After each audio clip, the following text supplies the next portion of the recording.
Good evening. Thank you for coming to Barrel Proof Lounge. We've got a really good show planned for you this evening. First of all, I'd like to acknowledge some of the people that helped put this together. It takes a little bit of effort to get this off the ground, and I couldn't do it alone. So first of all, Sarah Baker, my wife, has done the poster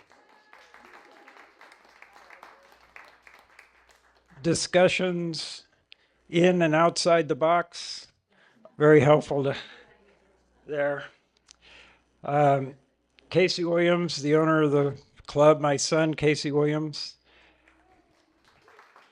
It's his third year and he wants to welcome everyone. So we've got comedy, we've got music, we've got poetry, and a lot of activities. It's kind of a new vision, really. Rob Cervantes is our sound man. He's back at the thing.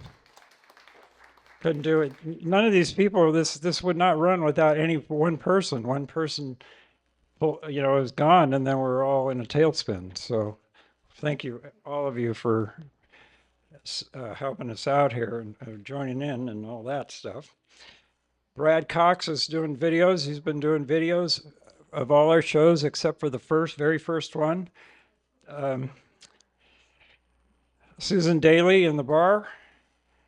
What is it? Happy hour, golden hour, beer, wine, and soft drinks. Then I'd like to acknowledge our players this evening. Terry Ehret,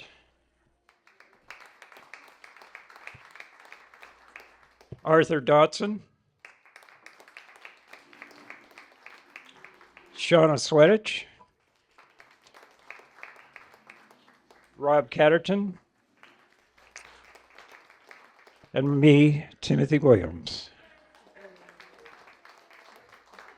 Thank you. Okay, let's see. Eddie's Kitchen down the street for food. Yeah, yeah. Golden Bun across the street, Vietnamese food. Haiku Sushi and Korean food on 7th, 20% off for cash. There's bathrooms down the hallway there. The men's room, ladies' room. Out in the tavern, there are 3 bathrooms out there. So we have popcorn in the lobby. Okay. I was introducing Rob Catterton. We're going to start with Terry Ehret, but I'd like to introduce Rob Catterton. He's providing the music and the piano and so forth. A thoughtful and original pianist, Rob Catterton is best known for his album of original music, Calico Cat. He has also published 3 solo albums featuring music from the Grateful Dead and the Beatles, as well as diverse collection of singles, including the piece that we're going to play tonight that he insisted we send to Doug Jane, who played it on the radio last Wednesday. It's called Migrant Song. So, peace through music is his phrase of excellence, and love to you. Rob Catterton.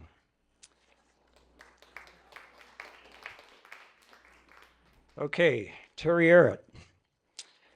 Terry Ehret is woven into the landscape of Sonoma County. I can't tell you how many years I've seen she's at the library providing La Dias de los Muertos. She's at a poetry reading in West County. She's the poet laureate of Sonoma County. She's everywhere. One of the founders of 16 River Press, earned a degree in psychology from Stanford and an MA in creative writing from San Francisco State. She has published 4 collections of poetry, most recently Night Sky Journey from Kelly's Cove Press. Her literary awards include National Poetry Series, California Book Award, Pablo Neruda Poetry Prize, a translation fellowship from the National Endowment of the Arts, a Northern California Book Award for California Poetry in Translation, and 8 Pushcart Prize nominations with translation partners John Johnson, Nancy Morales. She has published 3 volumes of poetry of Mexican author Yulumi Gonzalez de Leon. From 2004 to 2006, she served as Poet Laureate of Sonoma County, where she lives and teaches writing. Ladies and gentlemen, Terry Ehret. Thank you so much for that beautiful introduction. And I look out at the audience and I know so many of you. I'm just delighted to see you here this evening. Shawna asked me if I would say something about the Dia de los Muertos tradition. And most of you probably already familiar with it. Look at this beautiful altar. Shawna, was that your creation? That's really lovely. And of course, the person who introduced me to the tradition of El Dia de los Muertos is my friend Bill Churchill, who is here. So my story is that I was raised Catholic.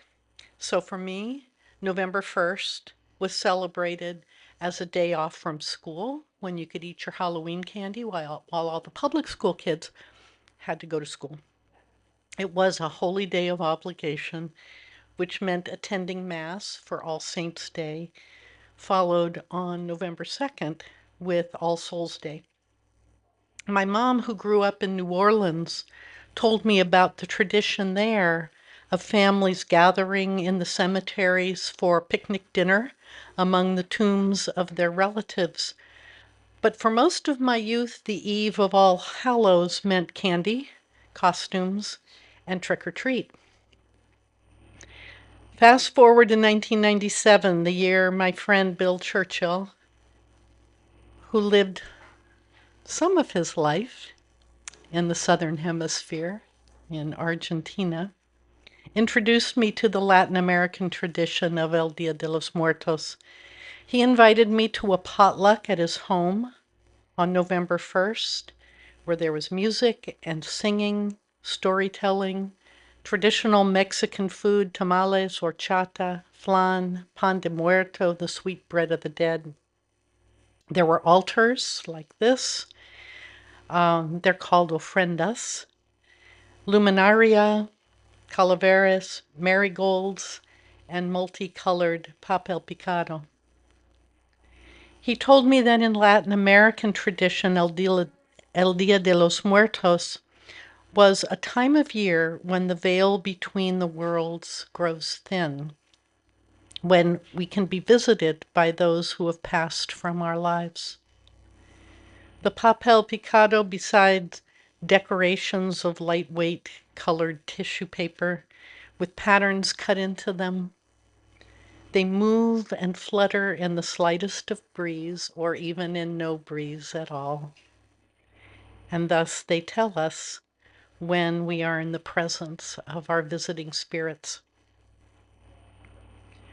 Over 3,000 years ago, the indigenous people of Central and South America celebrated the time of year when the rains and the hurricanes ceased, and it was safe to plant the corn for the new year. So it was always a celebration of death and new life that springs from it. Centuries ago, Mexican and indigenous celebrations became blended, probably not voluntarily, but blended with the cultural traditions of the colonial Spanish. Unlike our Western traditions, where death and grief are to be feared or avoided, often experienced in isolation, the indigenous cultures celebrate these seasons of our lives, and they do it with humor and joy, and yes, heartache, but always in community. For many years, Bill and I and other poet friends here in this room, and some not, helped to bring this beautiful cultural tradition to our Sonoma County literary community. And with each year, my own Day of the Dead altar has grown more elaborate. The photos and mementos of those my family and I have lost multiplying. Each year, friends and family gather to invite our loved ones to join us at the table where we tell their stories and keep their memories alive. El Dia de los Muertos and the cultures that this springs from teach us to celebrate our deep connection to the seasons of life and death, our common mortality, and our humanity. I'm going to start my set with a couple of poems by Ulalume Gonzalez de Leon. She was from Uruguay, from Montevideo. She ended up being a Mexican naturalized citizen, married, raised her children there. And I've been working on translating her poems for about 12 years now. Just came out with the third volume, but she has a whole section of poems to the dead in what appear in the second volume. And I'm going to read an unusual poem. It's called Plan of a Different Death. Let death pass over me between life and death as I pass through life. Let my dust be seized by light as my flesh is seized by shadow. On the other side of this song, interrupted by short circuits of absence, let a silence await me, broken by sparks of thought, by lightning bolts of love.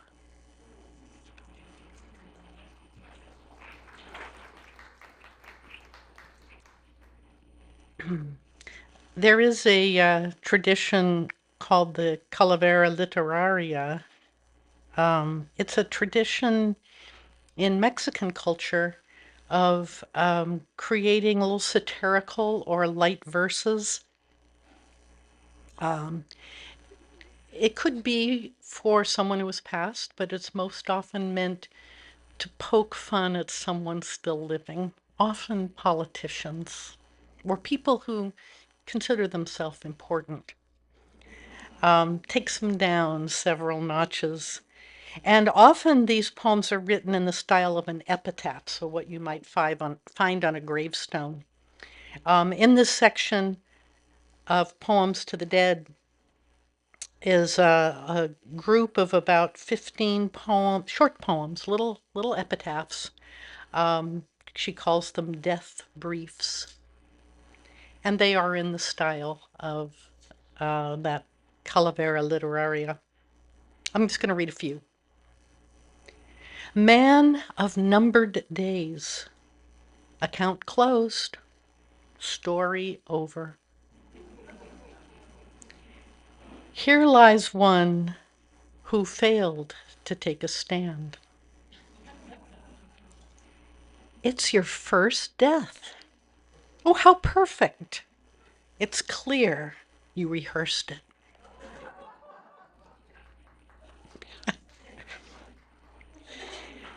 He was losing words until he went blank and returned to silence.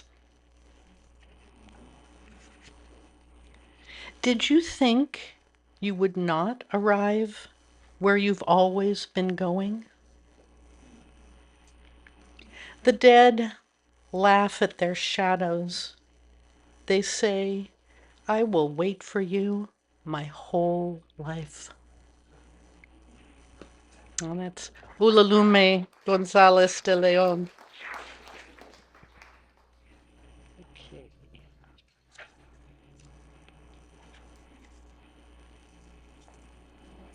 All right, I have a few poems for the season, and also in memory of those who have passed. First one is called World in Need of Braiding. This time of year, our hands reach for the ends of things, twist patterns out of reflected light, out of water, loaves of bread. We lie down on the grass beside those we have disappointed, dry, unforgiven.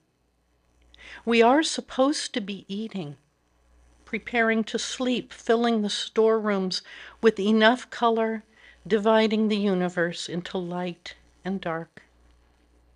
But the dry grass, the purple thistles, the burrs in our socks want our attention. They are old. They are dying. They need us to listen to their stories, the same as last year.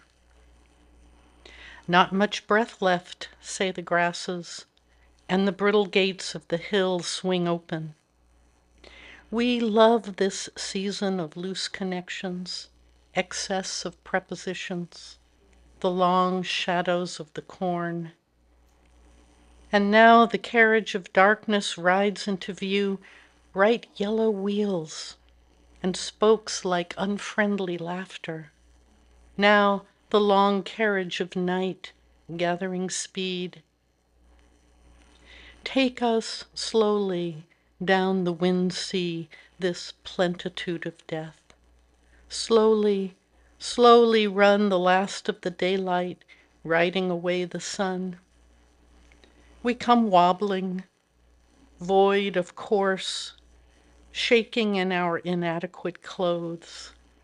We need time to lie down in the evening shadows we love, to stretch our heart beyond its cage of silence, to pull what grows richly and abundantly towards us.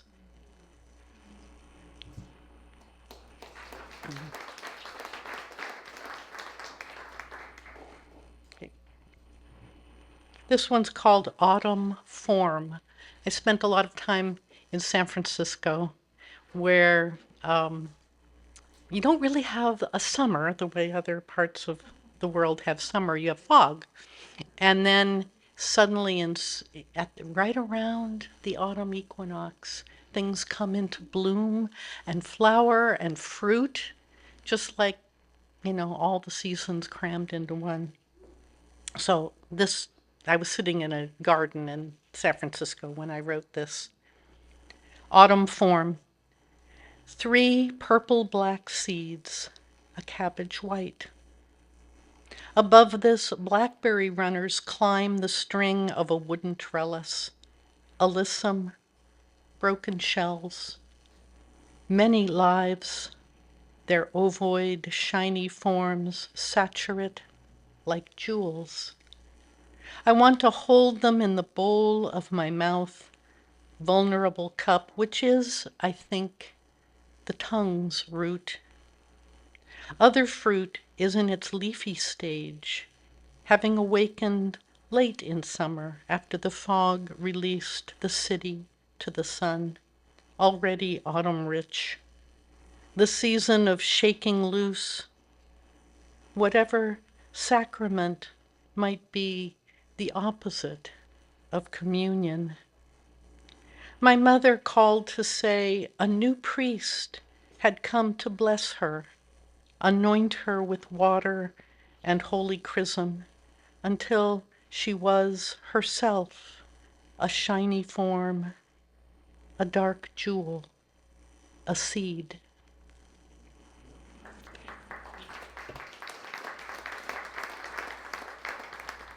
Now, you know that death brief that I read you by Ulalume about rehearsing for your death? Yeah. Well, my mom frequently had the last rites. It was something that seemed to comfort her when she would get anxious about death. And so She went through any number of local priests until she was up to the level of the bishops who were coming to anoint her and bless her on her way. In the Mexican tradition, and probably other Latin American traditions, there's a spiritual being who comes to you at the time of your death and walks with you as you make that transition. In Mexico, they call it Santa Muerte, and this is my take on my Santa Muerte, called Beyond the Need for Naming. I think of my own death as something plain, obvious, a dog pushing its wet nose into my palm, easy if you've grown used to being alone. But I think I will miss this world, its slender laurel limbs, and the way we tag them with silver string so the wind will always remind us of home. I think I will miss living. But the dog is smiling, so eager to go. He knows a vast field to run in. He'll bound ahead, tongue lolling out, ears flapping, and we'll get up out of our body, leave it behind like an old log at the bottom of a pool, smell the sweet, dry grass in the air, return to the source unnamed, we who were like water.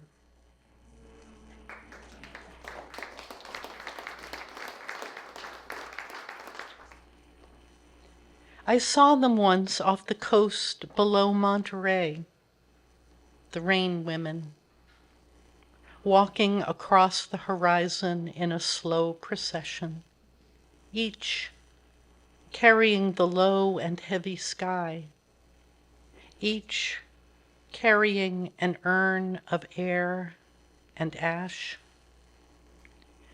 I saw them again in the canyon lands of southern Utah, miles away out over the New Mexico desert. The sky, a black hand of approaching storm. The air between them, singed with blue light. Their long gray dresses billowing, shifting, disappearing, reforming high above the Escalante. The walking rain, someone called them, carrying on their heads the dark and weighted sky, carrying in their arms the memory of their dead, the ashes of what wants to be born.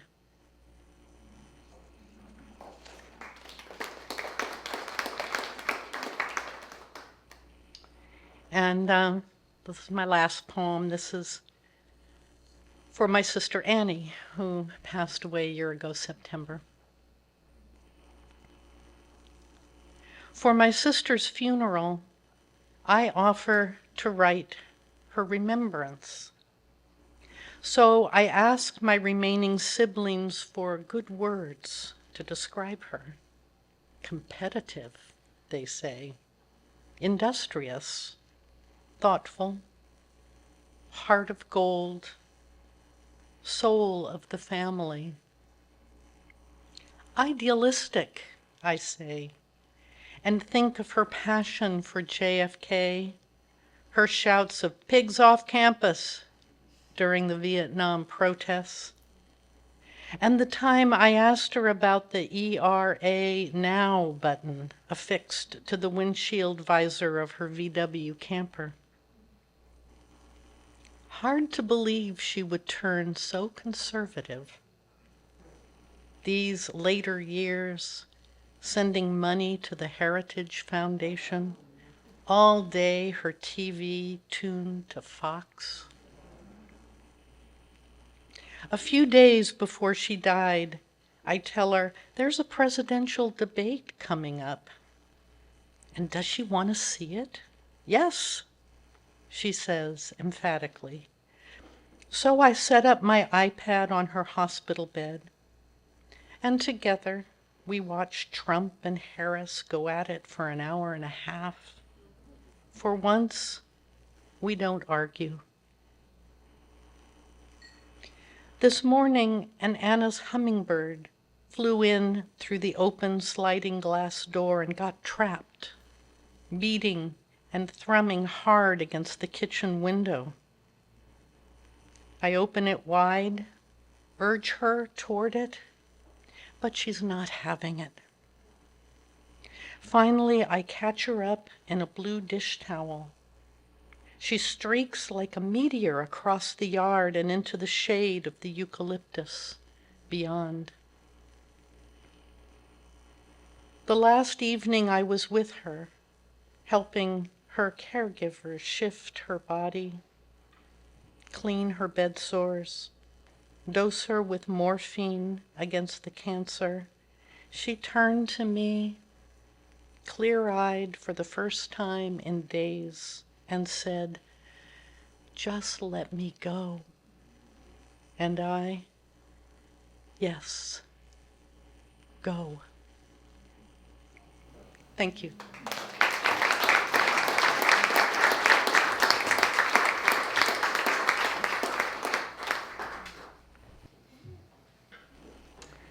I'm Shawna Swetech, and I, for some reason, thought it'd be a really good idea to start by singing, which I don't generally do, but this is kind of a fallish song, and so I wanted to share just a little bit of it. Return again, return again, return to the land of your soul.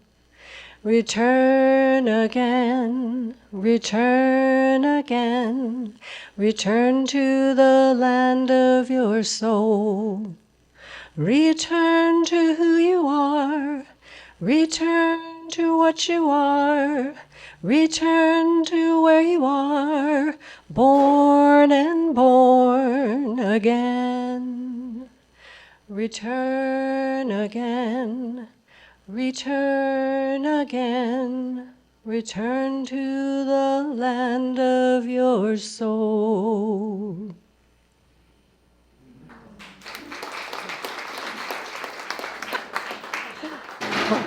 Thank you. So I had the pleasure of helping Timothy plan for tonight's community reading, and I wanted to bring in the sense of the fall. Such a gorgeous time of year. You get up with the heater on in the afternoon. You're in the car with the air conditioning going. Trees turning crimson and gold, leaves falling and spinning on the wind. It's a time of soup, cozy sweaters, and at my house, a fire in the wood stove. We've had our first rains, marking the end of the fire season. And for a word nerd like me, I get to throw around one of my favorites, which is petrichor. It's that beautiful earthy perfume when rain falls on dry soil. Autumn makes me think of our ancestors and how their lives were linked to observing and learning from the repeating rhythms of nature. Fall was a time of transition from the frenetic work of summertime for slowing down and preparing for winter. It was also a time of celebrating the harvest and giving gratitude. Each season has its work to do in the physical world, but also has spiritual and emotional significance with specific rituals and observances. Every culture the world over has its own practices and ceremonies. During autumn, the Celtic people have Samhain and Mabon. In China, the Moon Festival. And as Terry so wonderfully shared, Dia de los Muertos in Latin America. And of course, here we have Halloween and Thanksgiving. One of the most significant experiences of my life, besides learning to write poetry and becoming part of a terrific literary art community, was my 3-year training to become a Vision Quest guide, which is based on the Native American rite of passage ceremony, initiating a youth into adulthood. I learned about the medicine wheel, and within that, the four shields of human nature, which is considered to be humankind's first psychological tool for wellness. It represents a holistic framework with specific tasks to be done in each season that helps create health and balance on the emotional, spiritual, physical, and mental planes. The season of fall focuses on introspection, slowing down, and letting go, just as we see reflected in nature all around us. It's also called the Looks Within Shield and is about the inner journey, exploring past experiences, a sort of personal life harvest, I call it. It's also associated with our deeper intuitive nature, dreaming, working with our shadow, all for the purpose of growth, transformation, and healing. And so with that, I'd like to share a poem that mirrors some of those thoughts. And it is a mirror poem, and the lines proceed inward to the center and then turn around and go back and all the way to the beginning, incorporating the title into the last line. And it's called Mirrors. Fall, the season of dying, of returning to the roots. Energy slows, recycled for another day. As the wind changes direction, cools, and electrifies, I shock myself on everything I touch, sharing harvest, the memory of firestorms, apples rolling into the road. What shall I gather now? Wild rose hips, figs, seed. What to leave behind for deer, the birds? What to leave behind? What shall I cling to and what's left of my former selves? I reflect inward and let go. Everything releases its beloved greenery, blossom. Everything dies. Everything dies, greenery, blossom. Release everything, beloved. Reflect inward and let go what's left of former selves and what you cling to. For deer, the birds, leave behind figs and seed. Gather wild rose hips, the rolling apples as fires storm the road. Touch and harvest shared memories of everything. Shock, electrify the self. Change direction as cool wind slows, recycling energy for another day. Die back to your roots. Return. Fall is a season of mirrors. Thank you. And now I have the honor of introducing our second feature, Arthur Dawson. Arthur has lived in Glen Ellen since 1989. He's a writer and historical ecologist and enjoys exploring and celebrating the local landscape. His books include 3 local bestsellers, most recently Where the World Begins, Sonoma Mountain Stories and Images, published by Sonoma Mountain Preservation. He taught with California poets in the schools from 1991 right up to the start of the pandemic. And during that time, he took part in the Sonoma Valley Poetry Festival, which won a national award from PBS and was presented by Bill Moyers. That's pretty cool. He also edited and published Where Oaks Play Catch with the Sun. It was a collection of students' poetry on local, natural, and cultural history. Arthur's articles on local place names appeared regularly in the Press Democrat for many years. His first chapbook, Saying This Place Right, was runner-up in a national contest held by Finishing Line Press. In 2012, the Sonoma City Council recognized Arthur with a Poet as Community Leader Award for Sonoma Valley. Let's welcome Arthur Dawson.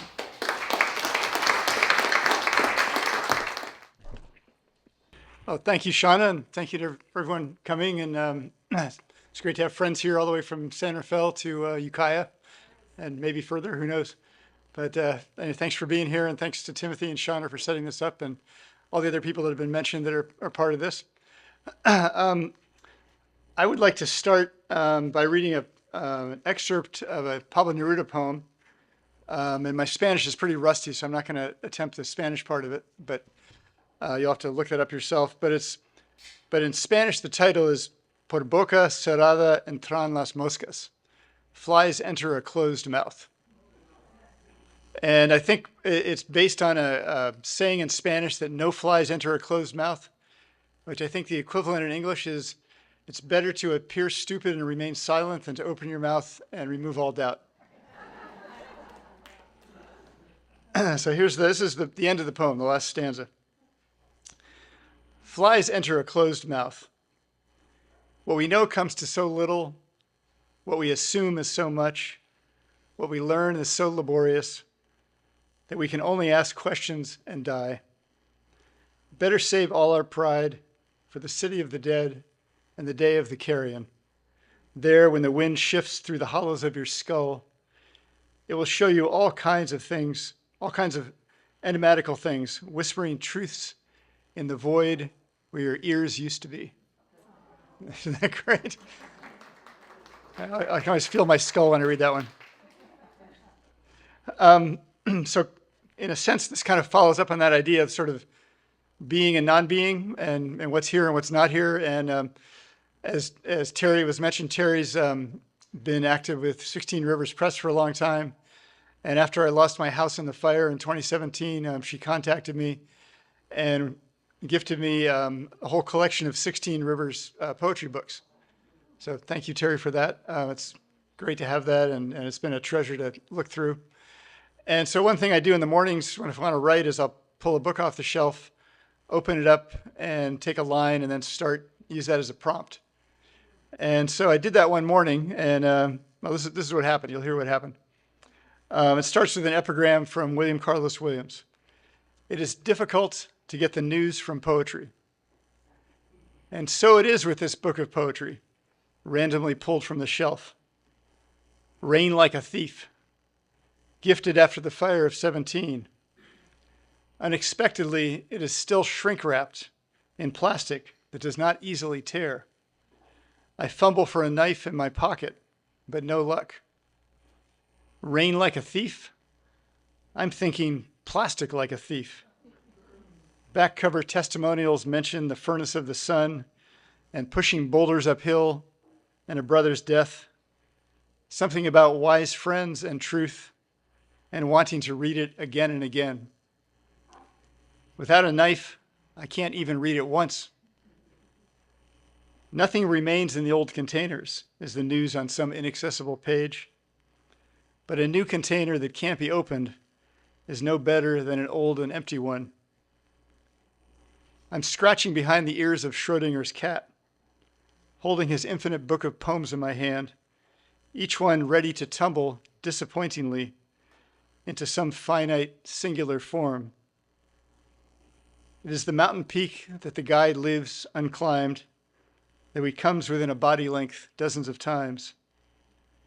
It is the uncrossed desert, sleeping in the starlight with the camels. I reconsider the knife for a long time, holding the book in my hand, unreading it again and again. The rain unfallen on the still unstolen treasures.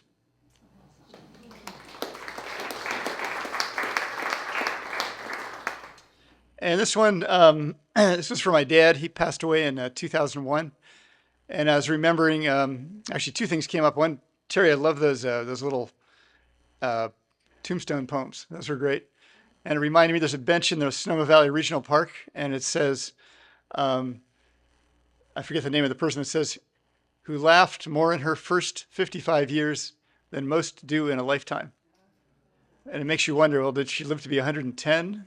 Or, sort of this funny little thing. But anyway, so when I think of my dad, he was a physicist, and one thing he showed me when I was very young was how to make a Mobius strip, which is just a one-sided figure out of a two-sided piece of paper. You give it a twist, and suddenly you've probably seen Escher's prints where they show ants going around and they just keep going because it never stops. Well, that's actually the symbol for infinity. And when my dad died, I thought, well, he's not really gone. He's just on the other side of the Mobius. So this starts with an epigram by Pablo Neruda. Pride never gets us anywhere, but let the truth be spoken. We cannot live without it. I apologize if this might be a little hard to get through, even though my dad's been gone so long. Without making a show, perhaps without even knowing otherwise, my father tilled the fields of his humility. His life a metamorphosis from farm boy to physicist, from milking the cows to drinking the white light of stars. You might wonder if such incandescence blinded me. No, the only sunspots in my eyes came from the others who treated him like a god. For me, standing close inside the circle of his glow, nothing burned or bleached. Red flowers were always red flowers. He would not have accepted anything else. And the blue sky was blue. No more, no less. Beautiful, nonetheless.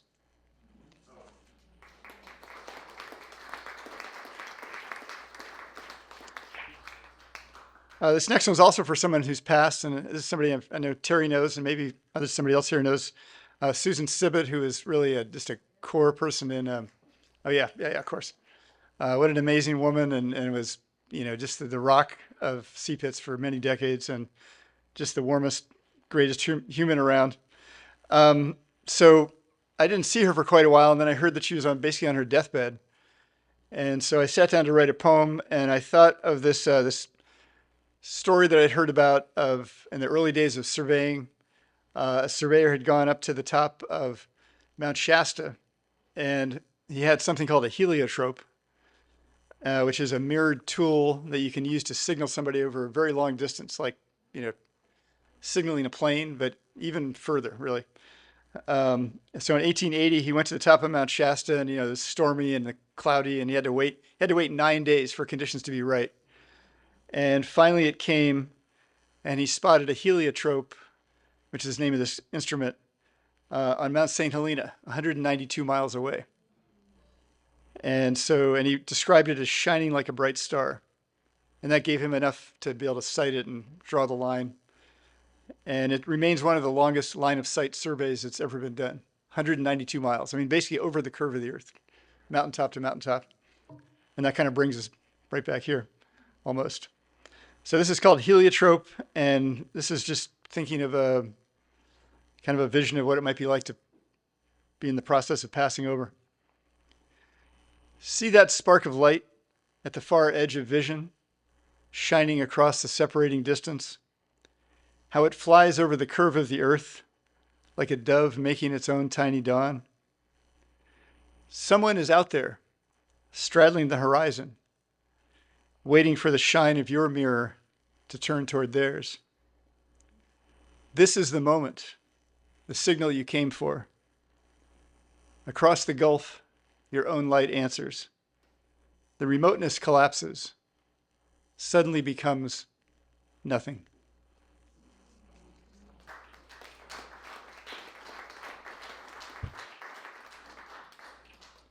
So thinking about surveys and the commodification of the natural world and drawing lines on maps and all that kind of stuff and all the crap that gets done.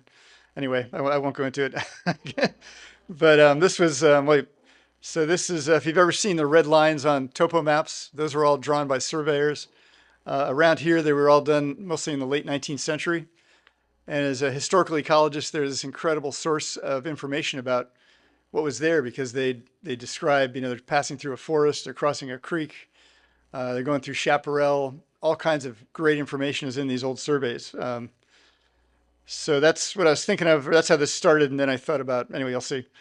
Subdividing the Mona Lisa. Of course she's priceless. But to maximize our investment, we need to divide her into shares and sell them off one by one. You've seen the red squares on topo maps, the township and range lines that carve the earth up into marketable pieces. So we've hired a surveyor to draw lines across her face at right angles. Then we'll auction her off section by section. The bidders will determine the value of each carefully detached rectangle, whether it contains a tree from the background, or the graceful curve of her neck, or one of her delicate nostrils, or a single exquisite eye. And who wouldn't want to own her bewitching and now portable smile?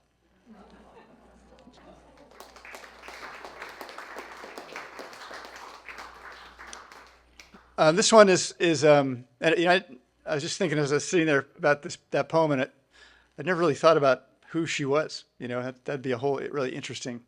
I'm sure somebody's looked into it. I think I'll Google it when I get home. So this is for a woman named Mabel McKay. Some of you may know of her. She was a WAPO elder. I think she passed away maybe 30 years ago as a culture keeper. And I know I've met a few of her relatives, and she really was an amazing person. And a few months ago, I was taking a poetry workshop with Dave Cedar, who's our poet laureate at the County Museum. And there's was a photograph there of Mabel standing in front of this huge earth mover when they were making the dam for Lake Sonoma. And she was trying to rescue the sedges that she had harvested, that her people had been harvesting for countless generations. And so it's this little woman in front of this huge earth moving machine. And the name on the machine, which was the brand name, was Euclid, which is so ironic, I can't even believe it.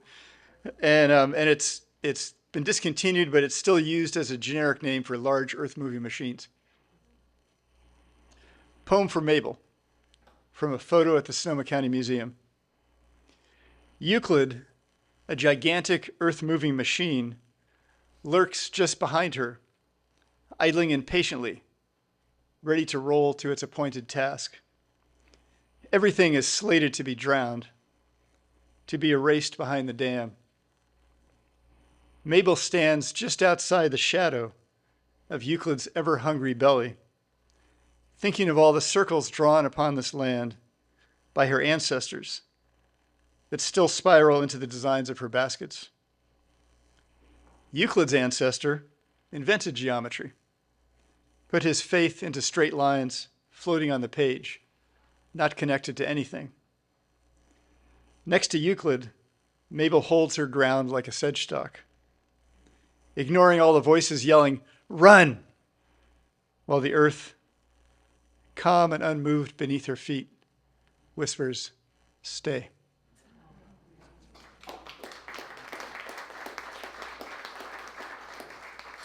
And I have one more, and this is for a friend of mine. Her name's Judy. She lives in Sebastopol. She's a native Californian, originally from Santa Barbara, but has been up here for many decades.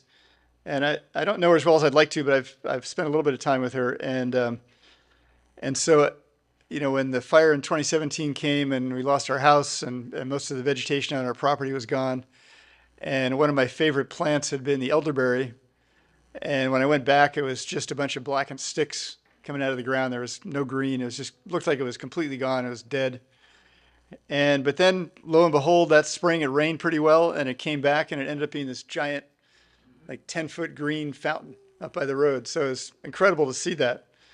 And so it had berries, and so that fall, right about this time of year, actually, I decided to go collect some berries. And so I called up Judy and invited her to come over and collect with me, and also to get some stalks if she wanted, because elderberry is good for making flutes and hand clappers and musical instruments. And so she came, and it was really like a new beginning on the property. There's nothing there. The house was gone. There's nothing there. But this was kind of the beginning of the rebuild, is how I think of that moment. And she did a little ceremony before we started. So gathering elderberries with Judy. How long has it been since permission was asked before the taking? Since thank yous for stalks and fruits were spoken out loud.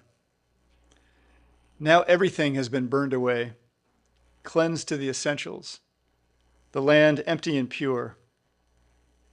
Before the fire, a house where we gathered. Before the house, a Gravenstein orchard, giving its apples and sweet gratitude to those who planted and cared for them. Before the orchard, herds of cattle, sacrificing themselves for hides and meat. Before the cattle, the land was filled with gifts, but lonely, for there was no one to receive them. The hoop broken in two. But before all that, fire had different uses and other meanings.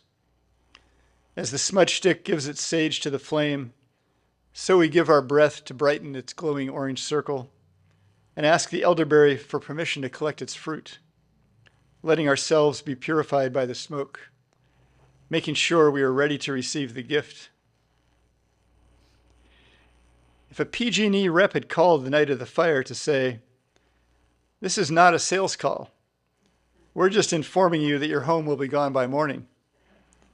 Thank you for your sacrifice," I might have replied, after a long, stunned silence, "I appreciate your letting me know. We'll be okay." Bending an elderberry stalk heavy with black fruit, we laugh at how the berries let go and clatter into the metal cookpot without our even touching them, so willing they are for harvest. Today I give thanks for a blackened elderberry that returned as a green fountain, healthier than ever, for your presence and a glimpse of the old ways with all their beauty and heart logic, for circles that come together again after months and lifetimes, for the fire which created the void into which so many gifts could fall.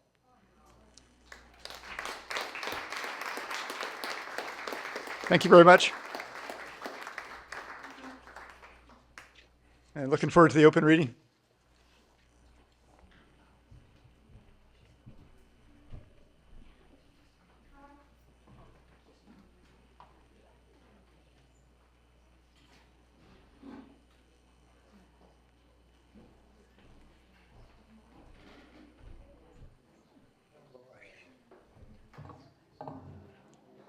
That was lovely, wonderful, informative, soul-producing.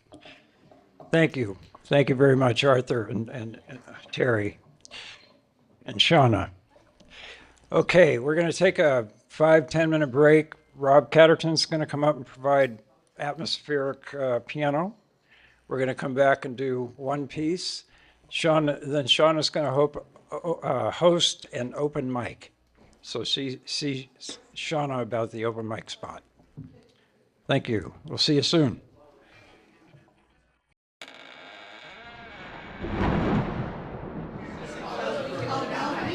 Hello, ladies and gentlemen. Okay, we're back. I wanted to make one announcement for December. A Child's Christmas in Wales.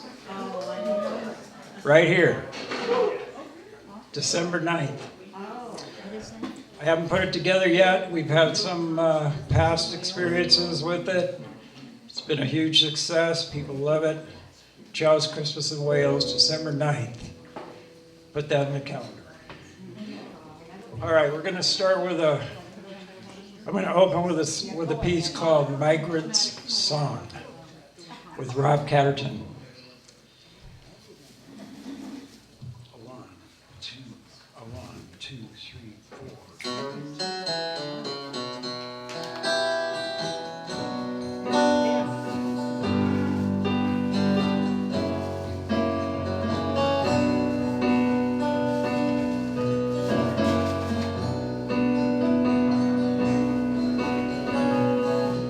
They're dedicated to the hunger in the world.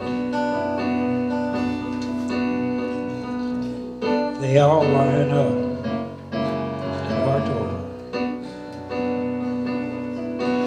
They're the new Americans. Few of us know.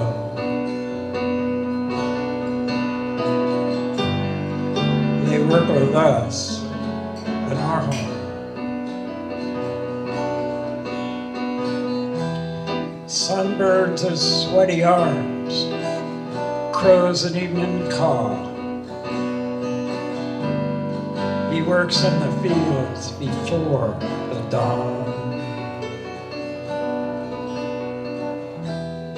Day long lights his way.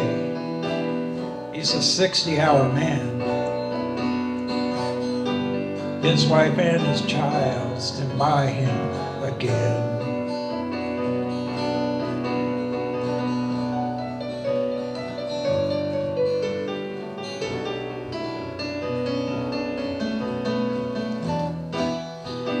find him on a holiday. Family plays and sings. He's a man you can trust with musical dreams. Lose him, the earth won't move. Crops be dyed on the vine. They're one hired hands you hope you can find. They're dedicated to hunger in the world. They all line up at our door. They're the new Americans. Few of us know.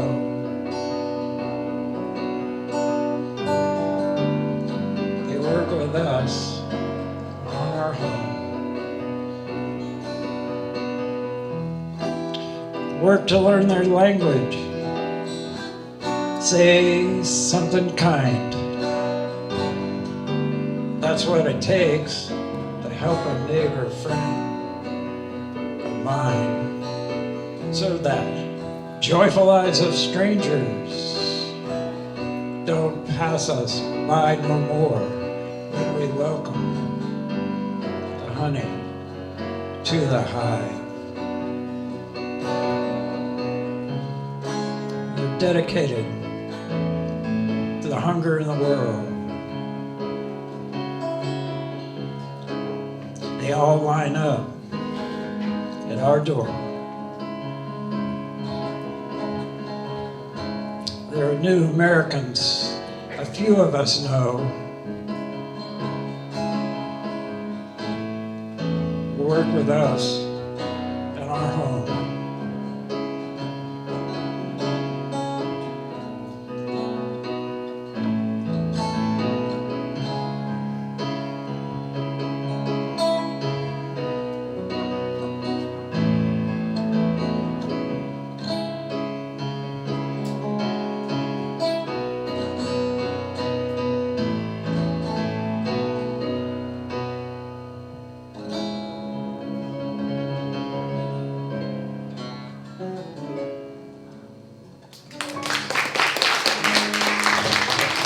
Thank you very much.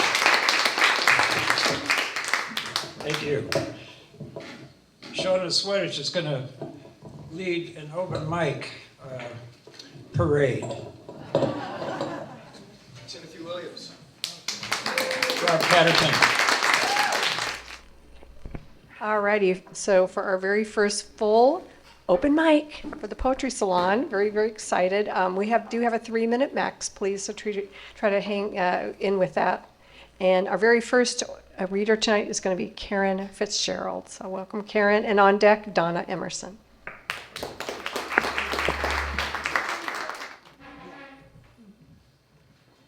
Thank you. My name's Karen Fitzgerald. I have a little piece for you tonight. JJ, I want to thank you. Those of you who know the sitting room, this was actually a product of a discussion I had with poets as we discussed a roundtable discussion about reciting poetry, which was held just recently. We were sitting around and I said, you know, I memorized The Raven. And one of the poets at the table said, oh yes, my brain's weak and weary. And so I said, that's it. That's going to be my opening line. So here's the poem. It's titled, If I Did Drugs Like Edgar Allan Poe, This Would Be My Brain on Them. Once upon a midnight dreary, my brain foggy, weak and weary, there I sat with writer's block, every word I penned a bore. Thought perhaps a shot of whiskey might the muse ignite to frisky, and the pen link language risky, full of horror, ghosts, and gore. It's Halloween. A poem is called for. Poetry, it's such a chore. Perhaps a couplet, nothing more. There I was in bleak October, determined I to get unsober. and the whiskey helped relieve the melancholy that I bore. Eagerly I wished for writing something cynical and biting, but the muse veered to the whiskey, urging me to pour some more. So I did, and she awakened, shaken out of her stupor, unable to get off the floor. Suddenly there came a tapping, something most ungently rapping, knocking, pounding, rudely clapping knocker on my condo door. "What the hell you want?" I hollered, then felt I was surely collared by the walking dead from of this world in days of yore. "I've fallen and I can't get up," screamed my muse from on the floor. It's all she said and nothing more. I dialed 911 in panic, realizing myself was manic. "Send an ambulance at once, my muse is splayed out on the floor." Your muse," said he in doubtful tones, and all the louder my muse moans. She's writhing on the floor and groans, while I beseech him, beg, implore. I then switched tactics, seeking help. "There's someone breaking down my door. There's zombies out there waging war." He says, "Lady, I've been thinking. I surmise you've been drinking. Whiskey, maybe, laced with vodka? Gin and tonics, what else more? Tell your muse to quit complaining. Tell her she must stop campaigning for withholding her explaining why she's left you so unmoored." He hung up, and I was left to claw my way across the floor. "Damn," I winced, and nothing more. "Who the hell is there a-knocking?" yelled I, standing, reeling, rocking.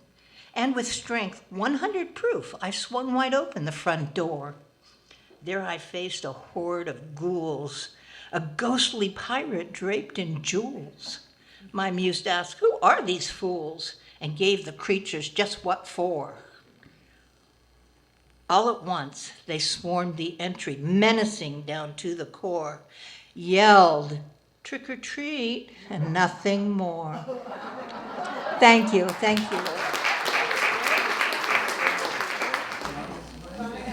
And on deck is Bob Jones.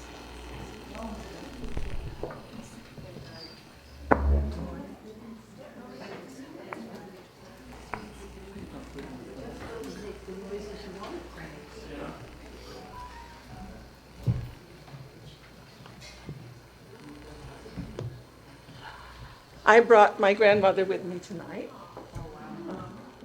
Belle Emerson, and oh, that's right. I have to talk to everybody else. Okay. Mildred Bell Emerson was born in 1890 and died in 1978, and we were very close. So close that when I divorced my first husband, I took her name, Donna Emerson. This was taken when she was about 80. And you can tell she liked to laugh. I'm going to read a very short poem about her.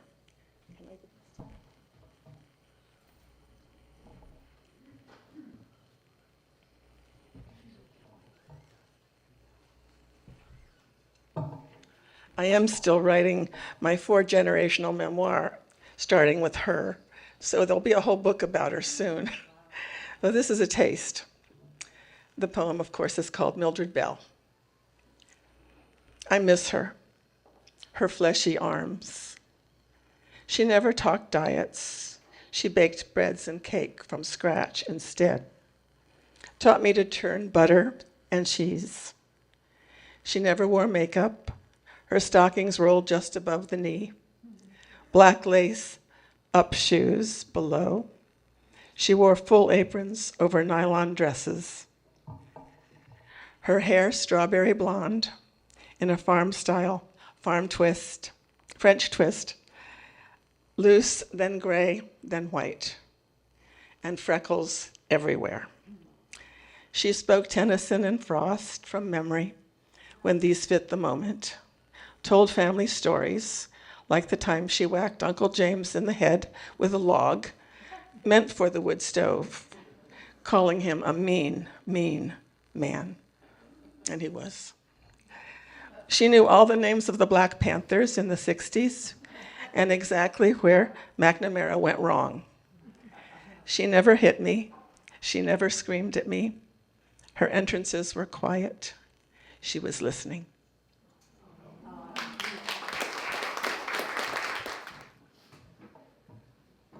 Take me 3 minutes to get up here. I'm from out on the river. I live in Guerneville, where our most famous poet was a fellow by the name of Black Bart, who robbed stagecoaches and gave the people he robbed a little poem to take with them, one of which was,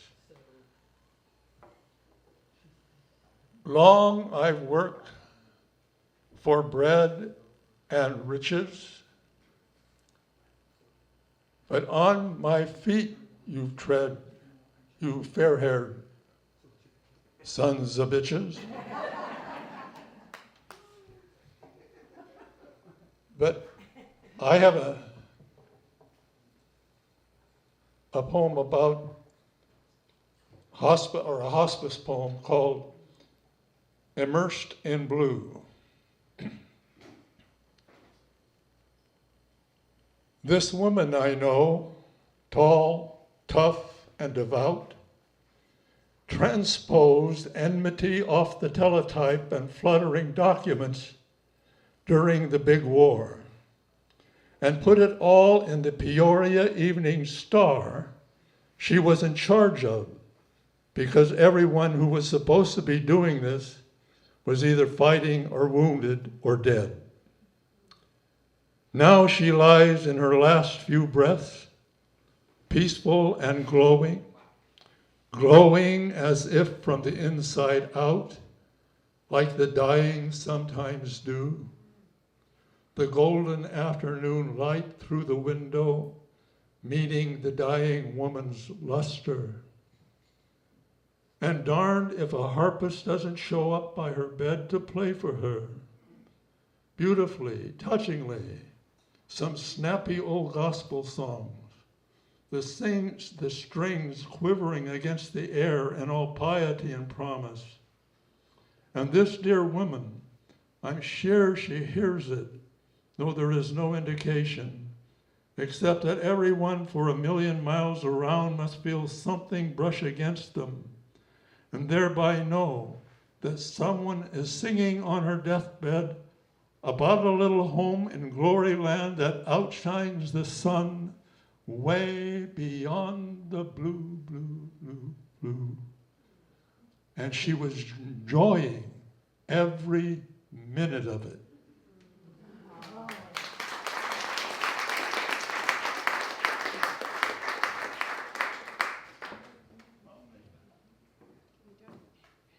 Claire Drucker is our next poet, and on deck is Dan Koshner. Hi, everybody. Hey, Claire.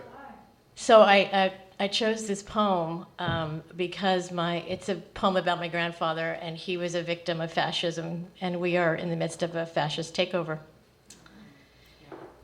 Oh, I just have to start by saying, can we just arrest all the fuckers? That's what I want to say. And I also wanted to invoke my grandfather right now because the veil is thin. It's called His Name, and this is actually a photo of him. It's probably hard to see, but there he is. His name for my grandfather. At 32, I found his last words in my mother's closet, bottom of a cardboard box, next to winter coats and socks. To be Jewish in 1938 Vienna was to know denial that kept them sleepless, hoping it would pass. America had turned her back on his Romanian birthplace, bolted the lock, sealed with a final shove. My grandfather researched for months telling no one while Nazis marched their brown boots down the streets, and his daughter, my mother, cried in her sleep, not too young to taste fear. Like so many, he lost his work, his money, his God. He left the note on the wooden table, said he loved them always, why he had to free them himself. Without his life, they knew he had a chance to flee, to remake time, white enamel oven and the tick of the clock, his own shaking hand on the black dial.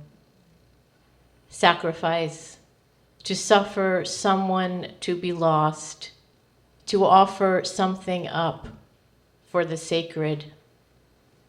After he died, my grandmother begged the consulate's wife on her knees for visas, for any kind of kindness. She sailed on the Normandy with her 2 small children, a handful of refugees in the hold, while the wealthy toasted their luck with champagne. And for decades, they never spoke his name. Hermann, inventor with the soft eyelids and generous heart, who battled depression after the Great War, the one she said was too good for this world. If not for his hands on that cool knob, I would not be here, giving something up, telling all of you this story. Thank you.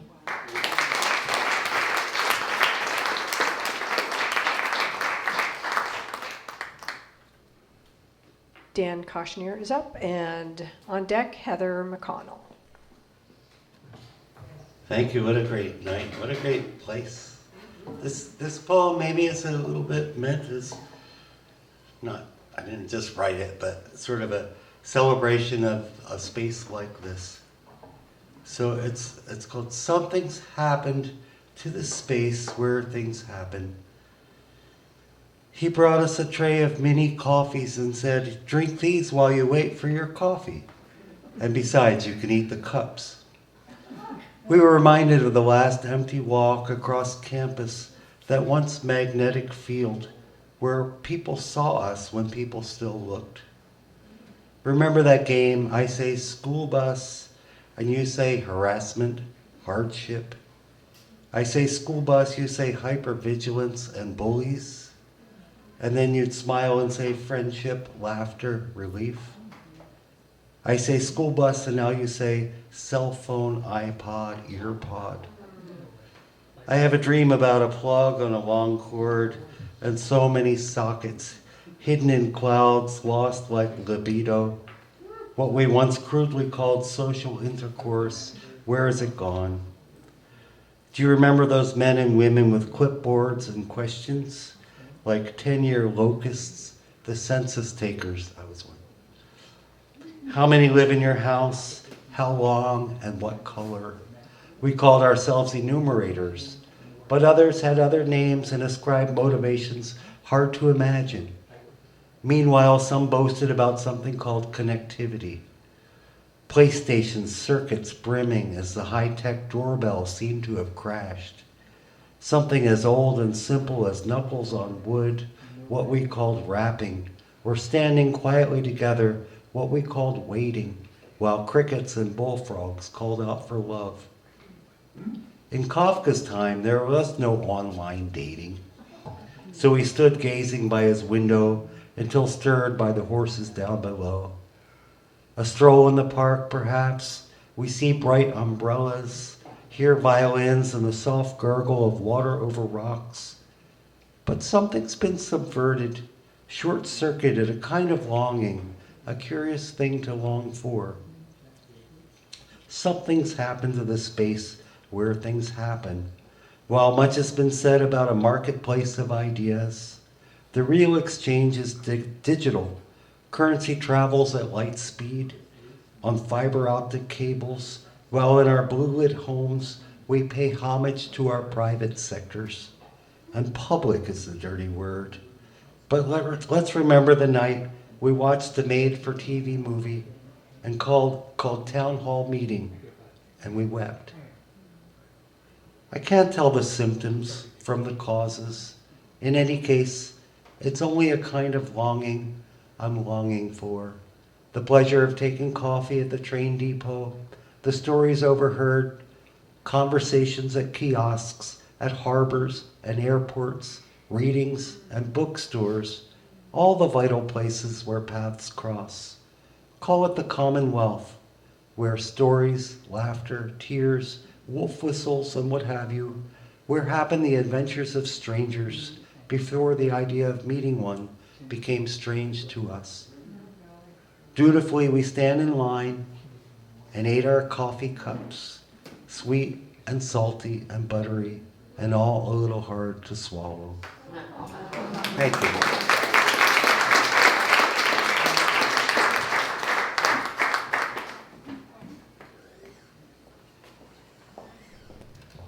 Heather McConnell, and on deck is Annika Snyder. Thank you. I painted this painting. It's not really one of my best, but it was in a time where I needed to be cathartic. So I wrote this interesting poem. It's more of a haibun, which is kind of like a haiku, but it's with a painting or a photo. And my mother was brutally murdered in one of the most heinous crimes ever committed in California. Sharon Tate didn't fight as hard as she did and as long as she did, thinking her daughter was in the house, and her daughter was accused at 13. Anyway, the trial just ended about 3 years ago, 40 years of our life. This was a crime on both sides of the law, and the law won, and it does. And so this is the poem. It's called Sunset Immersed. Crystal light primaries cast into the sun ignites dancing surprise upon her heaving body in each universal breath. A deep marine awareness perceived and total truths belonging sharpens a quiet stillness in sultry saline silence. Unveil the shadowy nest within a crimson womb. Elapsed innocence recovered, beating to one wisdom. Harbor our bond carefully. Seize magnificence. Manifest your affection.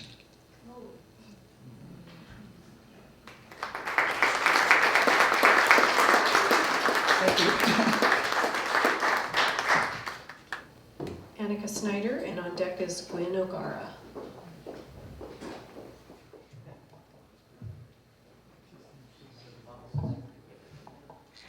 This poem is about my aunt who passed away a few years ago, and it's in remembrance of her.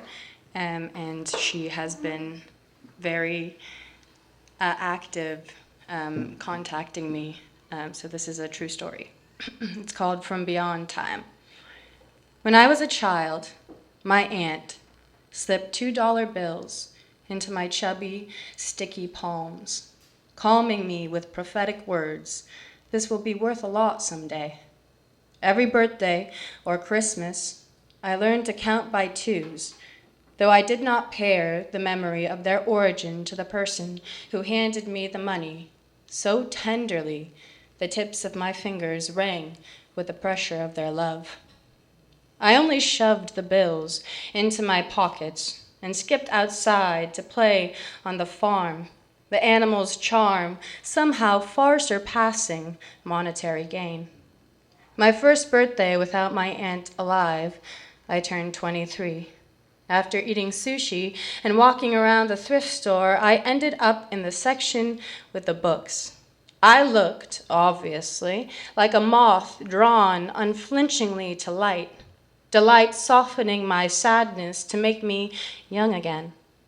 An older man, seeing me perched on this intellectual branch, extended a halting invitation to follow him to his car, where he would give me a bag of books.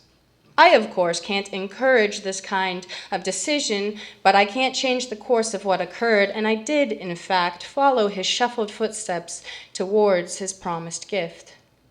When the bag of books was in my hands, disarming me with the grandness of the gesture, I greedily gauged its contents, and what had been an innocent search suddenly brought me to my knees, because there were 20 copies of my aunt's favorite author looking smilingly up at me, with their covers covering the causeway into the land her mind had wandered.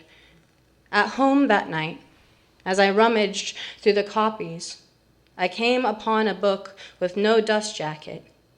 I laid the cold thing across my lap and shook it open with reverential curiosity. And there laying, between the age-ravaged pages, was a $2 bill. And I sat back on my heels, reeling with laughter, because, my God, it was worth a lot that day. Thank you.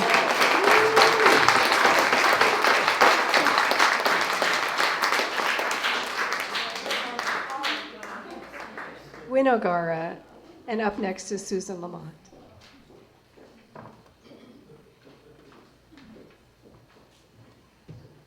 Hard to follow. Hard to follow. Really different. This poem is a little bit like everyday hauntings, because we're really walking the line all the time, or at least I am. And we're paying attention even if we're nurturing our own little patch of greenery and medicine. Mornings.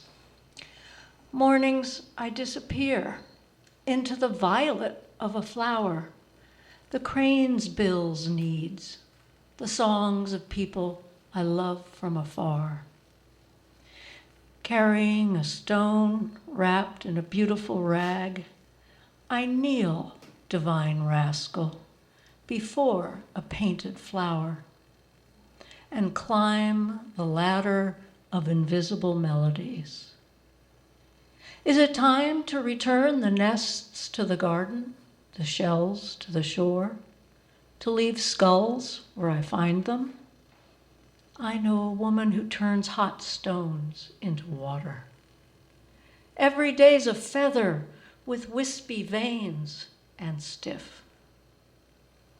Near the mermaid's shrine, termites flutter to life. With the first rain, the dust coheres.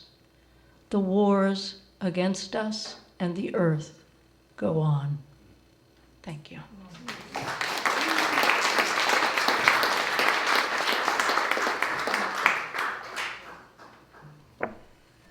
Susan Lamont, and on deck is Bill Churchill. This one's an oldie of mine, but it seemed appropriate to Dias de los Muertos. And in Western culture, and I'm definitely a product of Western culture, we name everything, except sometimes women. And I have my Anantafel chart, which is an ancestry chart, and it goes back for 15 generations. And there are 30 women on it who only have first names. There are 14 women who aren't named at all, don't have any names, other than they'll mention that their husband. And this offends me, because everything else has a name. The river has a name. Somebody's occupation has a name. The children have a name. So this is dedicated to the women in my family, and of course there are cultures that don't care about that, but there's other cultures who've basically had their whole history stolen from them, so that's even worse. But Anantafel, Song for the Unnamed. I come to remember the family of women, the mothers, the midwives, the bloody work of labor, the stories told and lost, the names waiting to be found, and with this song to raise up the dead and name them, to untie the knot of grief. I come from the family of nameless women who gave their lives giving life. The labor that is women's work, birthing, nursing, burying George, Margaret, Richard, Anne, Isaac. I was born into the family of women who sailed the Irish Sea, the North Atlantic, sore at heart. Women who trod the Wilderness Road, the Cumberland Gap. Born in Wales, Ireland, North Carolina, headed for Kentucky, Arkansas, Texas.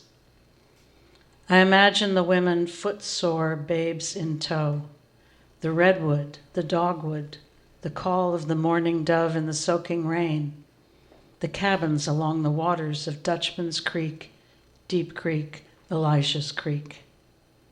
I hear no songs of thanks, no hymns of praise, no prayers for the unnamed. I imagine tears on every face, seeds of grace and despair in equal measure, a fevered beauty as children slipped slick from bodies torn with pain. In sorrow thou shalt bring forth children, Genesis 3:16. The joiner, the wife, the tobacco planter, the wife, the still owner, the wife, the cord wainer, the wife, the God-fearing, hard-working farmer, the wife of William Stone, of Elias Anders, of Thomas Mims. I seek the nameless mothers birthing 13 children, burying 5, the midwives with soiled hands, the mothers buried and bearing God's punishment of Eve. Who can bring a clean thing out of an unclean? Not one. Job 14:1. I try, but where the blood seeped, only the earth remembers. Yeah.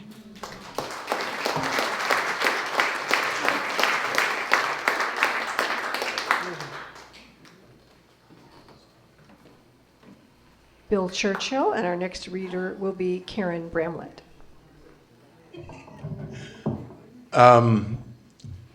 So we're about a month past the Days of the Dead, the way it was celebrated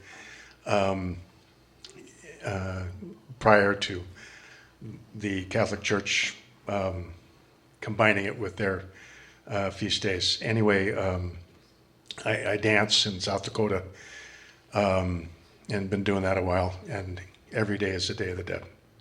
We acknowledge them every day. So there's a prayer that you see in cathedrals in Mexico right now, in the country, and it's homage to corn. It's a springtime in Mexico right now. The corn's up, and it's a prayer, and we usually stand during prayer. So you can stand if you want. All right. Oh, all right. Okay, I'll read it. I'll recite it to you in Spanish, and then I'll tell you what it means in English. Thank you for doing that. Thank you. Pero os digo, solo por breve tiempo, solo como flor de elote, así hemos venido a abrirnos, así hemos venido a conocernos en la tierra. I say unto you only for a little while, only like corn blossoms. Thusly have we come to open ourselves. Thusly have we come to know ourselves and one another on the earth. So we're all just little sprouts of corn in the same cornfield. Okay? And it's nice to be here with you. Thank you. Okay. All right. Only got 2 short ones. So Roswell Cochran had an orchard across the highway from Warfield Station in Glen Ellen a long time ago. Actually, he and my grandfather chased Pancho Villa together with General Pershing and then went to France in 1918. But this is to remember. Roswell Cochran's orchard. Roswell Cochran sleeps, but his orchard still remains. Broken ranks of trees, long unattended, twisted, noble, gray, sport a staggered burst of color, one sweet branch of petals after another, like boutonnieres on old men gathered in a park.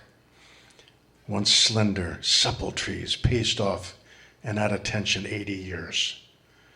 Those still standing reminisce of highways cut to each man's land, of trains at Warfield Station, of schools that opened 2 weeks late for the harvest to come in. I remember that, when prunes were still a money crop and songs were 3 a dime. The empty spaces speak that they will not be filled, no absentees replaced, lest destiny and old friends be forgot, until the lot and memory is raised, until the last tree falls. Okay. Okay, this is a bilingual poem. It comes from a corrida, a Mexican corrida. It's a song of solidarity. It's called Sol que tú eres tan parejo, para repartir tu luz, habías de enseñarle al amo a hacer lo mismo que tú. Sun that you are so fair as to share your light with all, you should teach the field boss to be the same as you. Okay. The moon, la luna, leal amante, faithful lover, undresses herself, se desnuda, makes love to one as wantonly as with another, se acuesta con uno tan desfrenadamente como otro, sin revelar un sueño ni un anhelo secreto, without betraying so much a dream, a single secret longing. The sun, el sol, no menos fiel, no less true, abraza el café y amarillo, embraces browns and yellows, negro y güero, blacks and whites, lesbians, gays and straights, a lesbianas, homo y heterosexuales. Brilla igual al viejo y joven, shines equally on young and old, rico y no tan rico, rich and not so rich, dogmático y no creyente, zealot and non-believer. Why do we, born of the same unshaven thighs, deny one another's dignity? Porque nacido de los mismos muslos terciopelados, nos negamos la propia dignidad. ¿Por qué nos ha de poseer lo que no nos toca ser dueño? Why must we possess what is not ours to own? Why can't we treat each other as fairly as the sun? ¿Por qué no nos tratemos tan parejo como el sol? Amemos tan desfrenadamente como la luna. Make love unbridled as the moon. Thanks.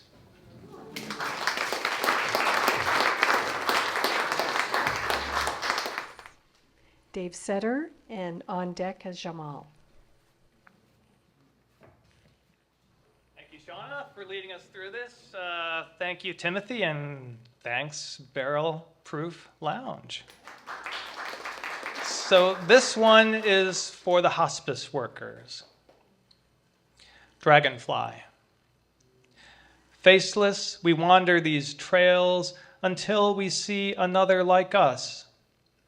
Or not like us, another living thing with fractal eyes, face to face on the trail, another human face quietly interrupts the day, so full of mechanical thinking.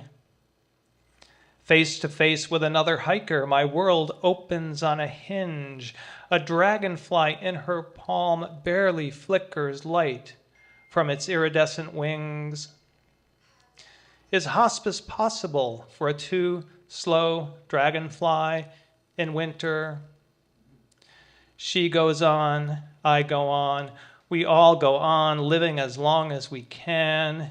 Beauty in death, death in beauty. With light touch, we carry the faceless, the weightless. In this season of the urgent dragonfly, seeking a meal, whatever can be found on acorn, mid-air, or on skin. The lucky in all this world are those handed gently into the next. Thank you.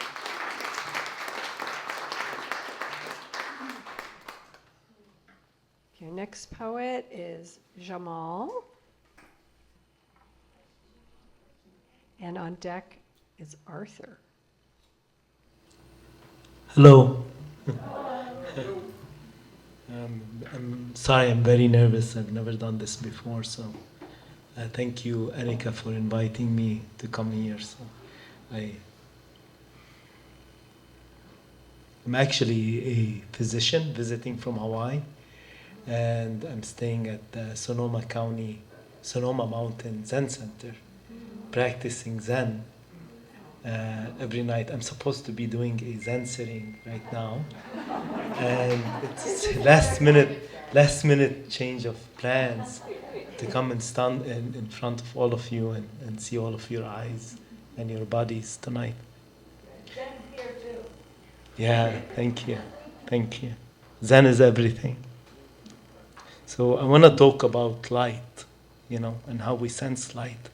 I'm a physician, and I'm actually a bone surgeon, orthopedic surgeon. That's what I do for a living. And I'm usually talking to other physicians or medical students. I've never talked to a multitude of people at one time. I usually talk to one patient at a time only. So it's the first time I talk to many people who are lay persons. Sorry to say that, but that's what the medical profession calls everyone. So people think that we sense light with our eyes, but our entire skin senses light. That's how vitamin D is formed. And that's how bones become strong. And that's how we avoid fractures, by sensing the light. Just like plants, when plants see the light, they transform the light into matter. And light becomes physical form. So everything in existence is actually a precipitation of light. And everything that exists is light sensing light. And when we become still, when we stop thinking, when discrimination stops, when division stops, when conceptualization stops, then being or existence is this light sensing the light. And that's what Zen is. In Zen, we become absolutely still. But Zen is not really Zen. Zen is just a method of a human being to become absolutely still. And when we become absolutely still, when we stop thinking, when we stop dividing, when we stop conceptualizing, then that's the absolute healing. Then we can sense ourselves. And we can sense ourselves in totality. In the whole cosmos is sensing itself. And all what's required is to stop moving. And it's very, very hard to stop moving. because our body is made to move. Our fingers are moving objects, our feet are moving objects. So when we are able to stop moving and we become still, just like when we die, we stop moving when we die, then the light can sense the light, and then we heal ourselves and we become whole. And that's I don't talk to my patients about that usually, but today I found the strength to talk to everybody here about. Thank you, Annika, for inviting me to come here. I wouldn't be here otherwise. But when we expose ourselves to the light, our body becomes stronger. Our bones become denser. It's less likely for us to fracture and break, just by exposing ourselves to the light. So you are all light.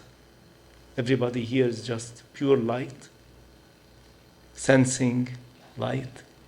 And thank you so much.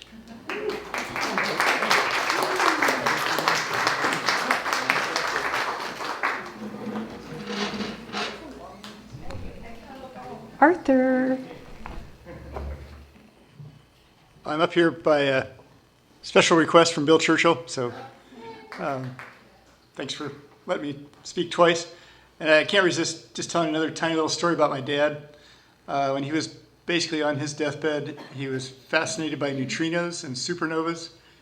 And he described neutrinos as the closest thing to nothing that's still something.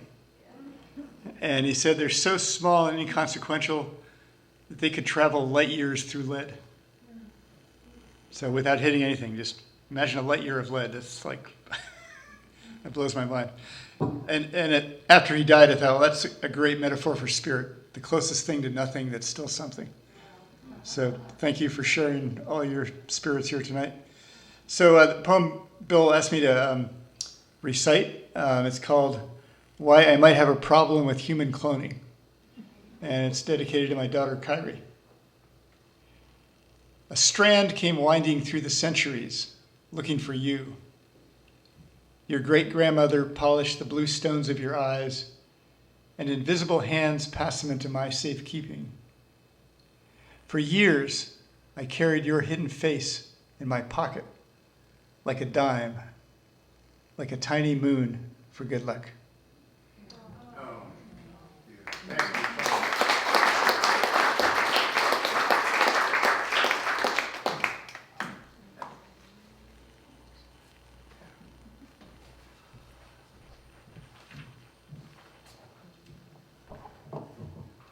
So this is going to be the last poem of the evening, so I'm going to give us one for the road, and it's called Aphorisms for Living.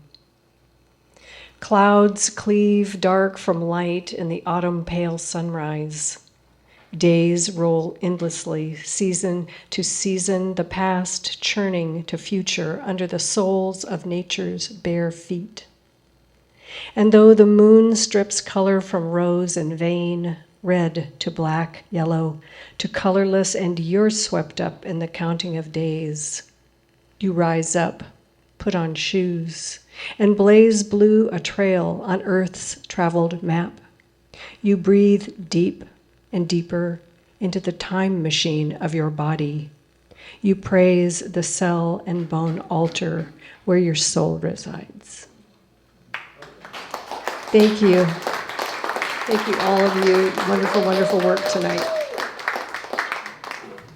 What a night. Fabulous night. Thank you so much for everybody.